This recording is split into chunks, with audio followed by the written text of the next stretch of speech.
जय हिंद। जय हिंद सर। अब बरसात का मौसम आ रहा है, बहुत सारा तूफान आता रहता है। कभी आप लोगों ने सोचा कि आखिर तूफान का नाम कैसे रखा जाता है? सब नहीं सोचे हैं। बहुत सारा तूफान का नाम होता है ना, तूफान का नामकरण होता है। अरे पुत्रु जब जन्म लेता है तो उसका नामकरण उसके माता पिता पंडित जी रखते हैं ना जी। जब इतने बड़े बड़े जब तूफान जब आता है हमारे देश में या हमारे देश के अन्य पड़ोसी क्षेत्रों में, जब इतना विशाल विशाल जब तूफान आता है बंगाल की खाड़ी में, अरब सागर में, जब सारे जो तूफान जो आता है, तूफान का प्रत्येक बार नया नया नामकरण होता है। इस नामकरण को करता कौन है और इसका नामकरण करने का पीछे कौन कौन से मापदंड होता है, यही सारे प्रश्न आज हमको बताएंगे। पहले हम ये बता देते हैं कि अमेरिका में जो नामकरण जो होता है, तूफान का जो नामकरण होता है अमेरिका में स्त्री के नाम पर, स्त्री किसी लेडीज के नाम पर अमेरिका में तूफान का नामकरण होता है। मतलब कौन से लेडीज, किसी भी लेडीज के नाम पर थोड़ी ना रख देगा जी।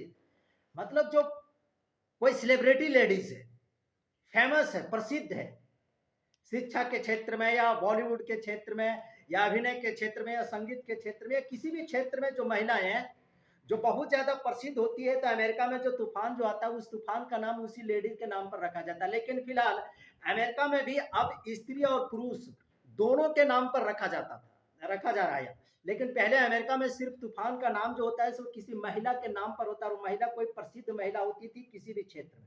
समझ रहे बात को?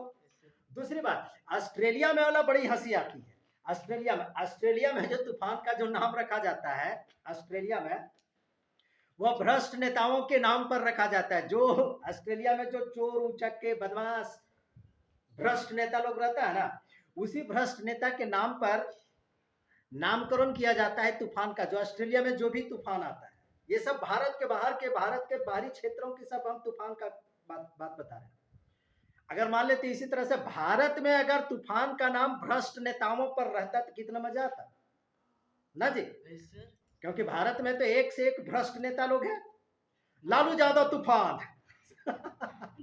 क्या, केजरीवाल तूफान, चक्रवात, क्या बहुत से बड़े बड़े नेता यहाँ पर भारत में भ्रष्ट। हालांकि भारत में भ्रष्ट नेताओं के नाम पर तूफान का नाम नहीं रखा जाता है, जो कि ऑस्ट्रेलिया में रखा जाता है। और अगर भारत में रखा जाता तो तब फिर और तो मजा ही आ जाता क्या जी। लेकिन चलिए, मैंने इस चीज को हमने बताया, ठीक है, इस चीज को हमने बताया। लेकिन एक बात और आप जान लीजिए, क्या जानते हैं? प्रशांत महासागर के क्षेत्र में जब भी तूफान उठता है तो उस तूफान का नाम टाइफून रखा जाता है। क्या रखा जाता है? टाइफून।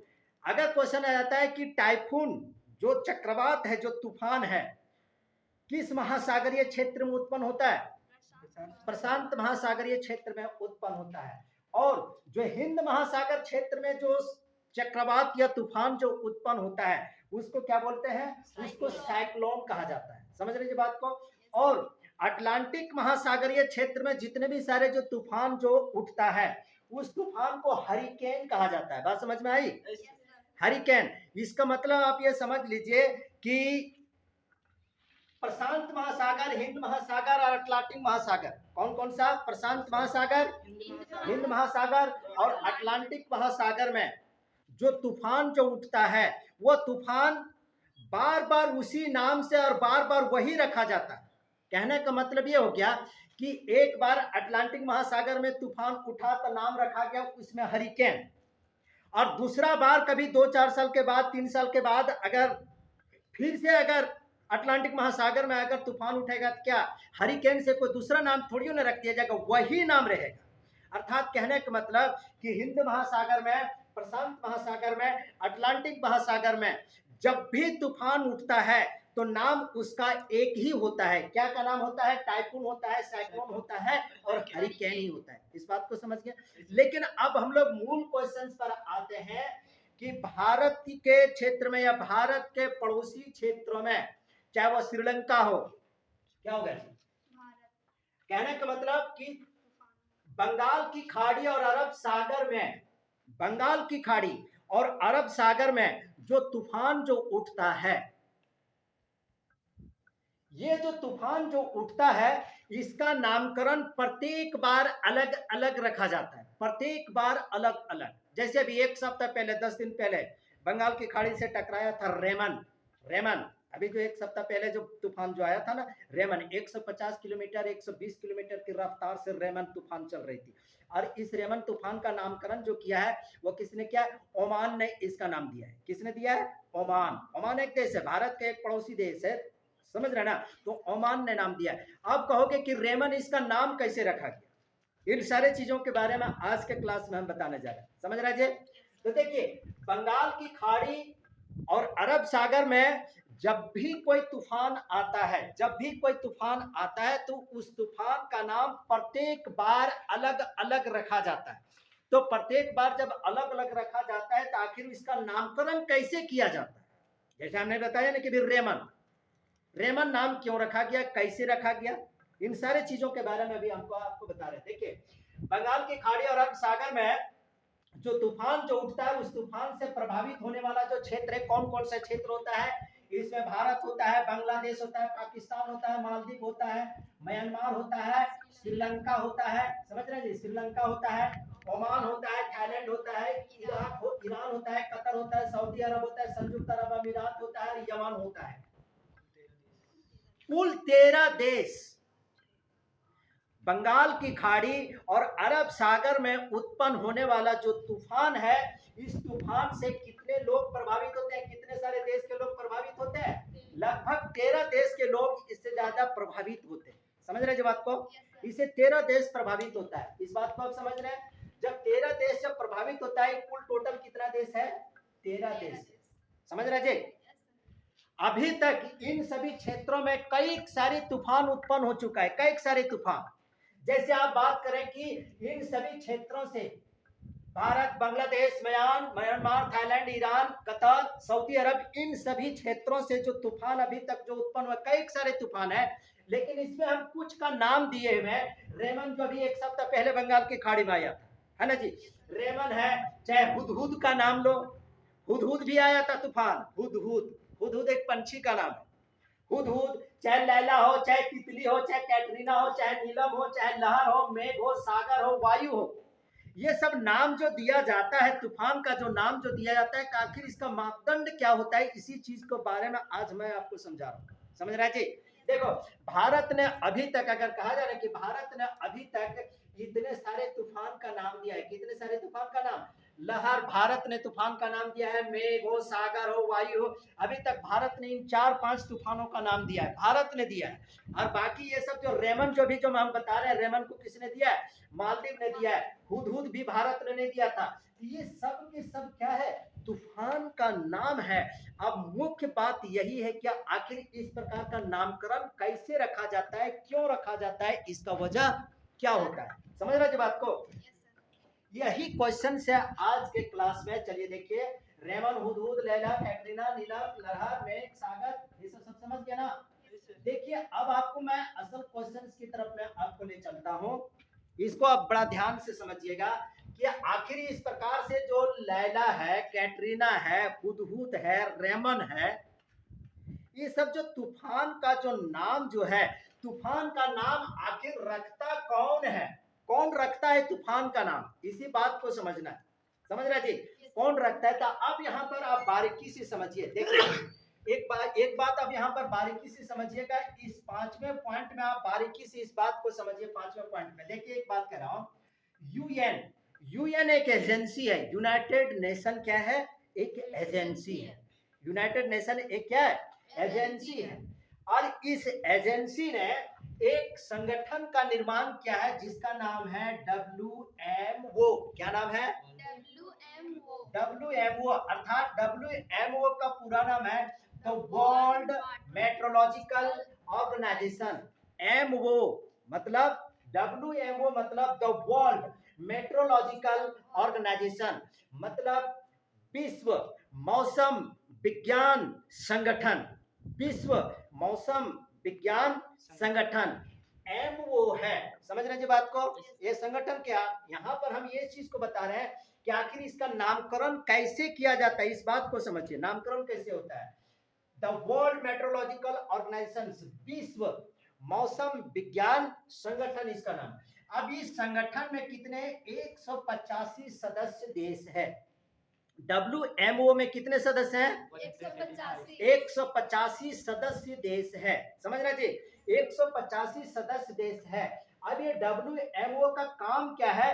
पूरे 185 सदस्य देशों को आपदा से संबंधित 185 देशों को आपदा से संबंधित नुकसान से पहुंचाने के लिए वो चेतावनी देता है कि भाई इतनी तेज स्पीड से तूफान आ रही है, सब अलर्ट हो जाओ, समुद्र से सब लोग भाग जाओ, समुद्र से मछुआरों को जाना मना है, समुद्र में मछली पकड़ने के लिए तरह तरह की चेतावनी दिया जाता है ना तूफान के समय। तो ये WMO का काम है कि 185 सदस्य देश जो है ना, ये जो क्या करता है, पूरे इन सभी देशों को आपदा से संबंधित चेतावनी को देता है, खतरा से संबंधित चेतावनी को देता है कि तूफान कितना खतरनाक हो सकता है, कितना नुकसानदेह हो सकता है, इसकी चेतावनी कौन देता है? WMO। कितने सारे देशों को? 185 देशों। ये अभी तक हो गया भारत से बाहर वाले सारे कंडीशंस के लिए। लेकिन यहां पर हम बता रहे हैं कि बंगाल की खाड़ी और अरब सागर में जो तूफान जो उत्पन्न होता है, ये जो तूफान जो उत्पन्न होता है, इसका नामकरण कैसे होता है, इसी की कड़ी में मैं बता रहा हूं। ये WMO ने क्या किया है कि एक PTC संगठन बनाया है। PTC एक ऑर्गेनाइजेशन बनाया। क्या बनाया? PTC का मतलब होता है पैनल ऑन ट्रॉपिकल साइक्लोन्स। स्थापना किया किसने? WMO ने। क्या चीज का स्थापना किया? PTC, panel on tropical cyclones की स्थापना किसने किया? WMO ने किया। WMO ने किया। अब देखिए, बंगाल की खाड़ी और अरब सागर में जितने भी सारे जो तूफान जो आता है, समझो बात को, बंगाल की खाड़ी और अरब सागर में जितना भी सारा जो तूफान जो आता है,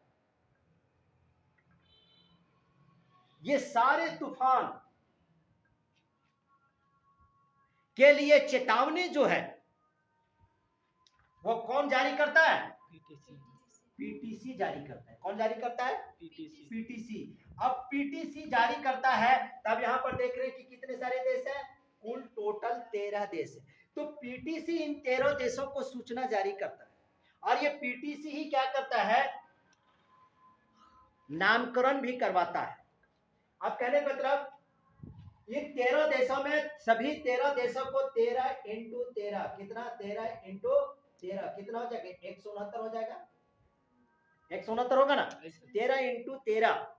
ये PTC ने इन सभी 13 देशों को एक टास्क दिया हुआ है कि सभी जो 13 देश है, सभी 13 देशों को 13 नाम सुझाना है, कि अपना 13 नाम तुम लोग क्या करो, चुन करके रख लो। सुनो बात को, 13 देशों को क्या कर दिया है PTC ने, अपना 13 नाम आप अपना चुन करके रख लीजिए। समझो जी बात को। तो कितना हो गया जी? 169 हो गया। इसका मतलब ये हो गया 113 देश जो है 169 नाम, मतलब कितना? 13 नाम को सुझाया है सभी देशों ने। इन सभी देशों ने 13 नाम को सुझाया है। समझ गया जी? अरे इधर देखो, अब PTC के हर मेंबर को, अब देखिए ये 13 देश जो है, देखो इधर, ये 13 देश जो है किसका मेंबर है? PTC। अरे PTC का मेंबर है।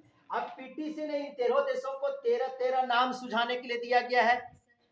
अब देखो, तूफान का जो नाम जो है ना, पहले से सब रखा जाता है। अब जैसे तूफान आने वाला होता है ना, तो अल्फाबेटिकल के आधार पर, ABCD जो है अल्फाबेटिकल के आधार पर इन सभी 13 देशों को बारी बारी से, जब जिसका टाइम आता है, जब जिसका टर्म्स आता है अल्फाबेटिकल के अनुसार, तब उसको नामकरण करने का उसको अवसर दे दिया जाता है। जैसे अल्फाबेटिकल में O है, O के बाद क्या है? P है ना जी? तो अल्फाबेटिकल में इस बार जो रेमन जो आया है, रेमन, वो नाम किसने दिया जानते हो? ओमान ने। किसने दिया? ओमान ने दिया। ओमान ने दिया, ठीक है जी, ओमान ने। अल्फाबेटिकल में ये आता है। अगर अब बंगाल की खाड़ी और अरब सागर में अब अगला कोई अगर तूफान जब आता है, तो उसका नामकरण कौन करेगा? पी से जिस देश का नाम आएगा, तो पी से जिस देश का नाम आएगा तो पाकिस्तान। पाकिस्तान अल्फाबेटिकल के अनुसार, इसने भी 13 नाम सुझा करके रखा है पहले से, इसने भी 13 नाम सुझा करके रखा है। भारत ने भी 13, मतलब 13 देशों ने 13 नाम पहले से क्या कर दिया है, वो पहले लिस्ट करके रखा हुआ है। और अल्फाबेटिकल के आधार पर जिस देश का नंबर आता है, अब जैसे मान लेते हैं कि एक सप्ताह पहले जो ओमान ने जो नाम दिया रेमन, इसका अल्फाबेटिकल ये खत्म हो गया। अब की जब कोई तूफान आएगा तो किसका अल्फाबेटिकल नंबर आ रहा है? पाकिस्तान का, पी से हो रहा है पाकिस्तान, तो पाकिस्तान उसका नाम रखेगा। और जो 13 जो नाम जो रखा उन्हीं 13 नाम से कोई नाम उसको वो दे देगा। इस प्रकार से इसका नामकरण हो जाता है। इस बात को समझ में आ गई? बारी बारी से लोग नाम रखने का अवसर प्रदान करता है। इस बात को समझ में आ गया ना? अब यहाँ पर देखिए कि तूफान का जो नाम जो होता है, उस तूफान का नामकरण करने का उसका मापदंड क्या होता है, यह अंतिम स्टेप में मैं बता रहा हूं। देखो, तूफान का नाम रखने का इसका मापदंड, इसका कुछ मापदंड है। सबसे पहली बात, इस बात को समझना बेहद जरूरी है कि किसी भी तूफान का नाम न्यूट्रल होना चाहिए। न्यूट्रल का मतलब क्या होता है, नहीं समझ रहे हैं? किसी भी तूफान का नाम न्यूट्रल होना चाहिए। न्यूट्रल कहने का मतलब कि नाम ऐसा होना चाहिए, वह नाम न किसी जाति, न किसी धर्म, न किसी व्यक्ति, न किसी की संप्रदाय को, न किसी की भावना को आहत पहुंचाने वाला वह नाम नहीं होना चाहिए। अब रेमन राम रखा, रेमन से कौन सा धर्म, कौन सी जाति और कौन सी संप्रदाय, किसको आहत पहुंचेगा भैया? नहीं ना? तो तूफान का नाम कैसा रहना चाहिए? बिल्कुल न्यूट्रल रहना चाहिए। न्यूट्रल कहने का मतलब वह जो नाम जो है ना, वह नाम किसी को आहत पहुंचाने वाला, किसी को तकलीफ पहुंचाने वाला, न किसी धर्म को, न किसी संप्रदाय को, न किसी मजहब को, किसी को कोई आहत पहुंचाने वाला नाम नहीं रहना चाहिए। इसी का कहने का मतलब कि तूफान का नाम क्या रहना चाहिए? न्यूट्रल रहना चाहिए। पहली बात समझ में आ गई ना? अभी इतना सारा नाम लिखे थे, जैसे लहर, मेघ, सागर, ये सब जो भारत ने जो नाम दिया है, इससे किसी धर्म, जाति, विशेष संप्रदाय को कोई नुकसान पहुंचता है क्या? नहीं पहुंचता है। तो तूफान का नाम कैसा होना चाहिए? न्यूट्रल। बिल्कुल न्यूट्रल होना चाहिए। न्यूट्रल मतलब समझ गए? अब अगला देखिए, तूफान का नाम अपमानजनक और क्रूर नहीं होना चाहिए। क्रूर, तूफान का नाम अपमानजनक और क्रूर नहीं होना चाहिए। अब जैसे मान लेते हैं, एक तो गाना आया था ना, एक तो गाना आया था, चिंटूआ के मम्मी तनी प्यार करे था। अब जितना भी लड़का लोग चिंटू था, अभी गनवा को सुनता था तो बड़ी लड़ाई कर देता था कि हमारी माई को गरिया रहा है, तो वहां पर उसकी माँ को इसके नाम को आहत किया ना, ठीक उसी प्रकार से। लेकिन तूफान का नाम क्या है? सुन ले, तूफान का नाम अपमानजनक और क्रूर नहीं होना चाहिए। ये बात समझ में आ रही है? क्या हो गया? ये बात समझ में आई? तीसरा मापदंड है तूफान का नाम रखने का, नाम एकदम छोटा रहना चाहिए। नाम कैसा? छोटा, एकदम छोटा रहना चाहिए। ये नहीं कि कोई नाम ले तो कर जीहे ना उल्टे, क्या इतना कठिन नाम दे दे कि उसका जीव उलटबे ना करे। समझ रहे? तो नाम एकदम बिल्कुल छोटा और साधारण होना चाहिए। नाम बिल्कुल छोटा और साधारण, अर्थात कहने का मतलब एक बार 5 साल का बुतरू भी अगर उस नाम को अगर पढ़ ले तो उसको भी नाम याद आ जाए। क्या बोले? लेमन था, लेमन, रेमन, क्या रेमन। रेमन नाम याद रखना कोई बहुत बड़ी है क्या? तो क्या है, तूफान का नाम कैसा होना चाहिए?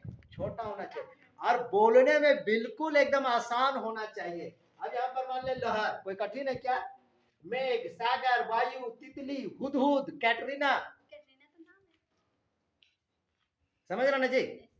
इस सब नाम रखने में, नाम लेने में कोई परेशानी होती, एकदम छोटा और साधारण है। और अंतिम मापदंड है तूफान का नामकरण करने का, अंतिम मापदंड कि किसी भी तूफान का नामकरण जो होना चाहिए वह अंग्रेजी के 8 अक्षर से अधिक का वह वर्ड होना नहीं चाहिए। और इस प्रकार से तूफान का नामकरण किया जाता है। आज समझ में आ गई?